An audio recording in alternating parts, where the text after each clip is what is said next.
India responds to this terrorist attack in a way that doesn't lead to a broader regional conflict. राजनीतिक विषयों की cabinet समिति ने यह निर्णय लिया है कि जातियों की गणना को आने वाली जनगणना में सम्मिलित किया जाए. Now in 21st century, what exactly should be India's advantage? What is that advantage which 21st century has brought to India? Which each and every Indian, regardless of religion, caste, whatever beliefs or no beliefs, should essentially have access to: clean drinking water, economic well-being, means of livelihood. Is that all? Or are all these things only on the surface? What is it which is far more fundamental, which everybody has to have access to in this century? Why India, a predominantly industrial nation of the yesteryears, very consciously I am using this term industrial nation. India was not an agricultural nation. Get this misconception cleared. India was an industrial nation. Why? And what was it that we were creating? Textiles. The whole world wanted to wear Indian manufactured textiles. The coffers of Rome was getting emptied of their gold in exchange for Indian textiles.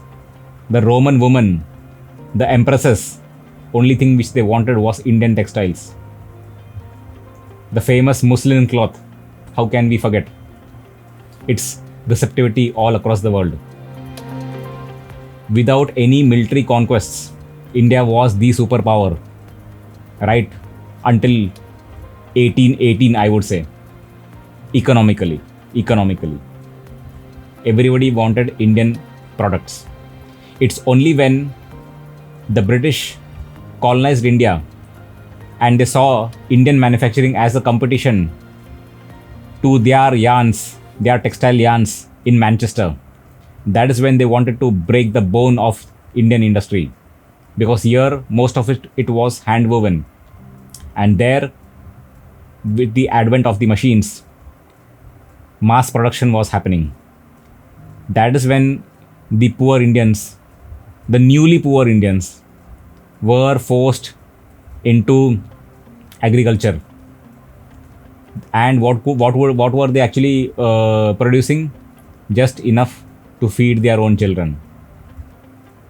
From being 25 to 30% of the world GDP to dropping down to hardly 1% of it and being one of the most poorest nations. That is how the British left us eventually.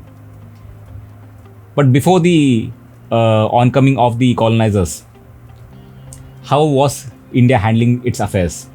All throughout the ages, India handled its division of labor through the Varna system. What was it? Certain people entirely focused on administration, national duties, protection, running of the government, termed as Kshatriyas. Some entirely devoted on the path of spirituality, a certain set of rituals being in place which has been passed on to them, whether or not they fully understand the spiritual element of it or not, but the ritual set of rituals which has been passed on to them, they are customized and tailor-made in such a way that even the person who's actually delivering it, that is the Brahmin priest I'm saying, whether he even understands that or not, the thing will still work. The maintenance activity of the idol, the energy system which has been created in those temples in the earlier years, make sure that stays the same way. Even the guy who performs the rituals, whether he understands that part or not, but the science behind it is kept alive. So that is the second set. Then another set who is totally focused on business. Third set is focused on everything else. I would say that would be the larger sect, which is agriculture, all art and craft, even engineering. I would say definitely comes under that particular fold. The Shudras. So this is how the division of labor was. Now this has been really demonized in the last 100 or 150 years because for very very valid reasons, because that actually became a cause for people to start differentiating amongst each other, and certain people trying to utilize their positions of power perched upon a certain pedestal and trying to subjugate other sects. Also, by bringing in certain self-created theories. The Varna Vyavastha only has division of labor. It doesn't categorize anything as higher or lower. There's no such thing as higher or lower. In fact, if you want to use those benchmarks, then the activities which are being done by the Shudras, I would say that is the most essential that way. Because if there is no metal work, if there is no engineering work, if there is no agriculture, what will you eat and how will you even thrive? So if at all you have to categorize in terms of higher or lower, better than rate the Shudra as the higher one then, if that is how you want to look at it. Nevertheless, why was this Varna system the way it was? We did not have Indian Institute of Technology which will teach engineering in a mass manner over 4 years of dedicated schooling. We did not have any school of ritualistic teachings for the Brahmins. We never had, say, IAS coaching centers or IAS training.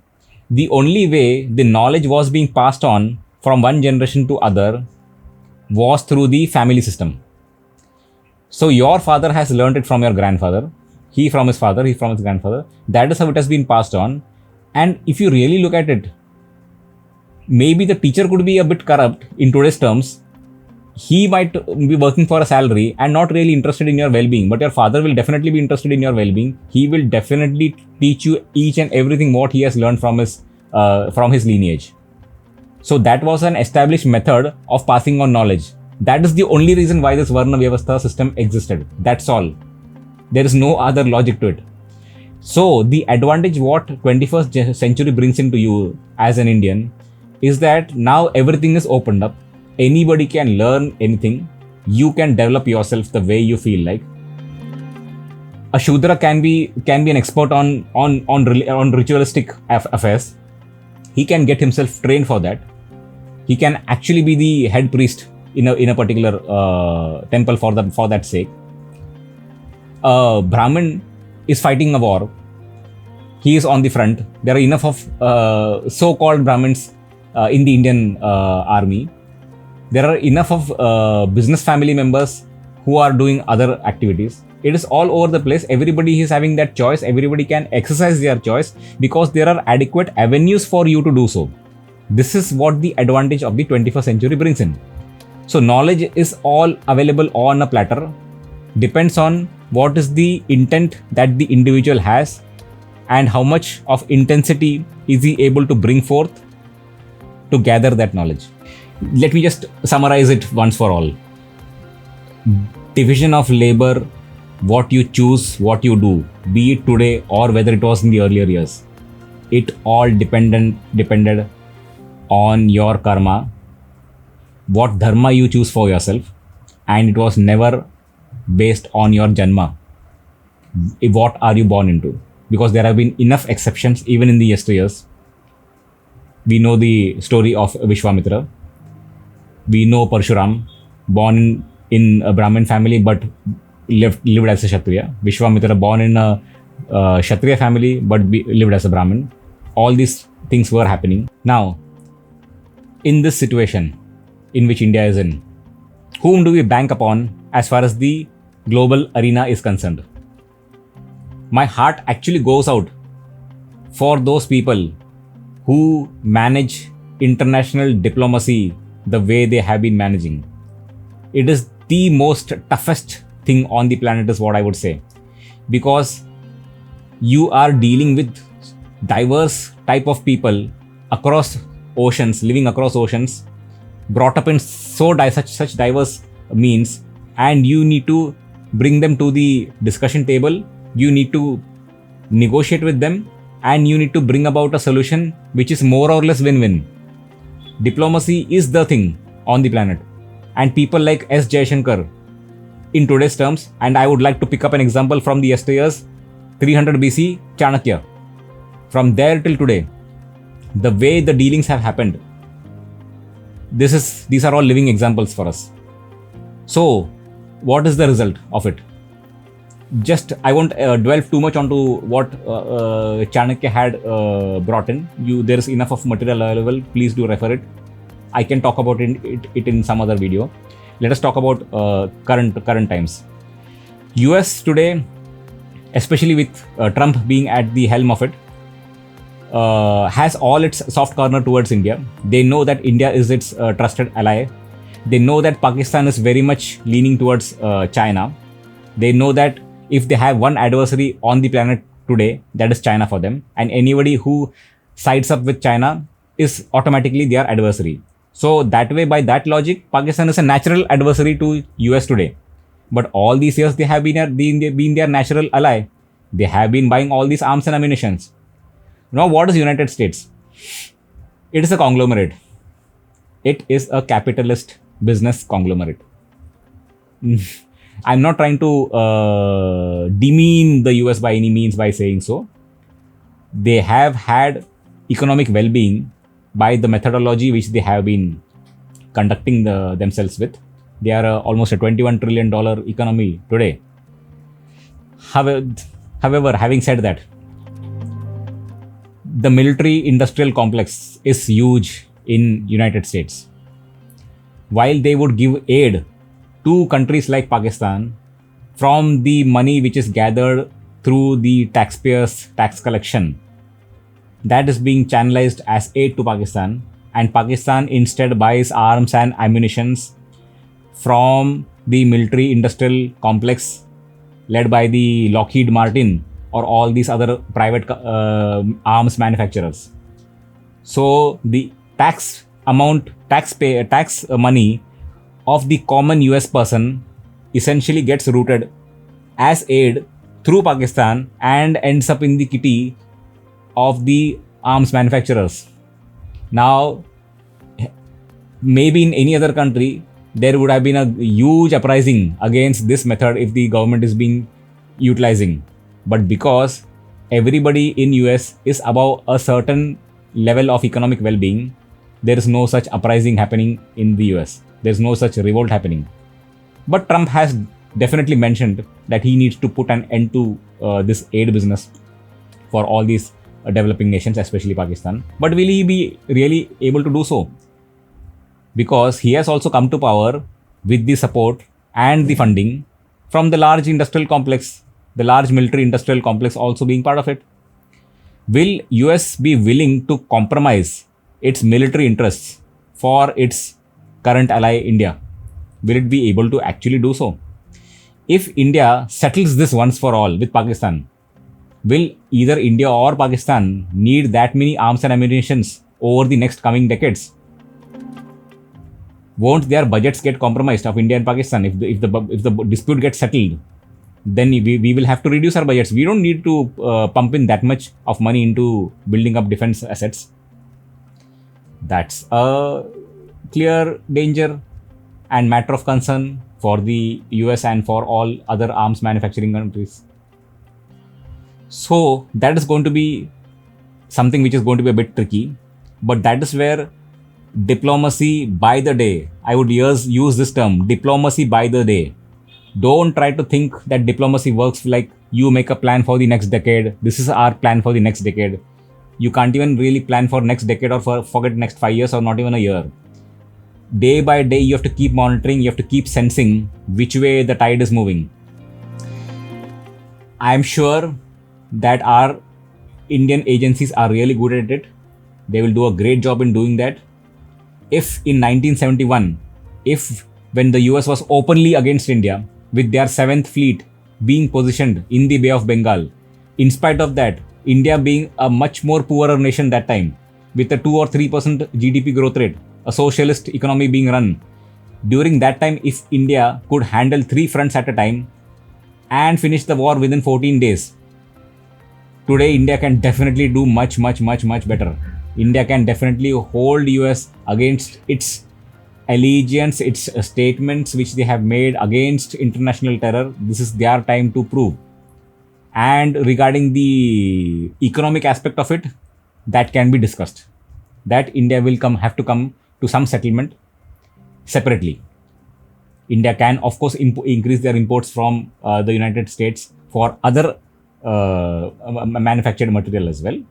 It's not only the defense equipment which US can export to India. A lot of other things can be done. Same thing goes to other arms manufacturers of the European nations as well. So this is how we will have to handle that part. It's an extremely sensitive topic, but we will have to do so.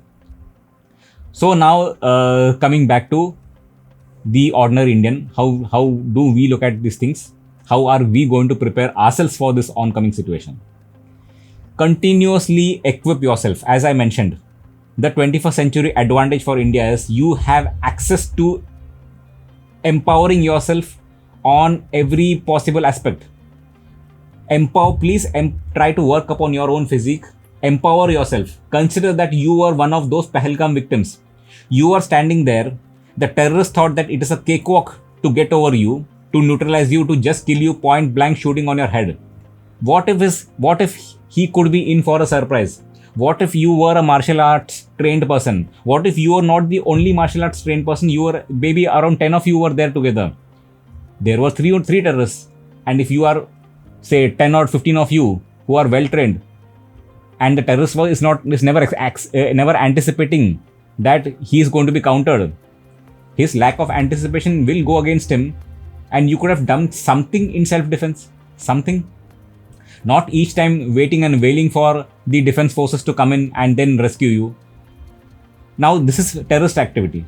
Picture that you are on a train and there's a gang of dacoits who have entered the train. Who's going to rescue you? Your role in the world, you can deliver it well only when you are living without fear. The only way to live without fear is to empower yourself. Empower yourself physically. If you empower yourself physically, you will be empowered mentally. You will make more valid and much better decisions for your own life with a lot of sense of clarity. That is actually going to go a long way in building this nation. Pakistan will just be one of the problems. Pakistan is never going to be the main problem for India. There will be a lot of issues coming in. We have to stay vigilant. We have to have an eye on the global tide, which way it is moving. Do please appreciate people who go out of their way and who are working for the nation. There are people like, say, Ajit Doval, who have spent 7 years as a spy inside Pakistan. Can you believe it? What kind of a risk that is? So please, whenever you make any comments against such people, please take a break. Please take 2 steps backward and give it a thought before we even pass any loose comments for that matter. So this is my earnest request to all the people of India. Empower yourself. Empower yourself individually as well, as an individual. Develop that sense of clarity within you and make sure that you are a net contributor to the nation. Thank you.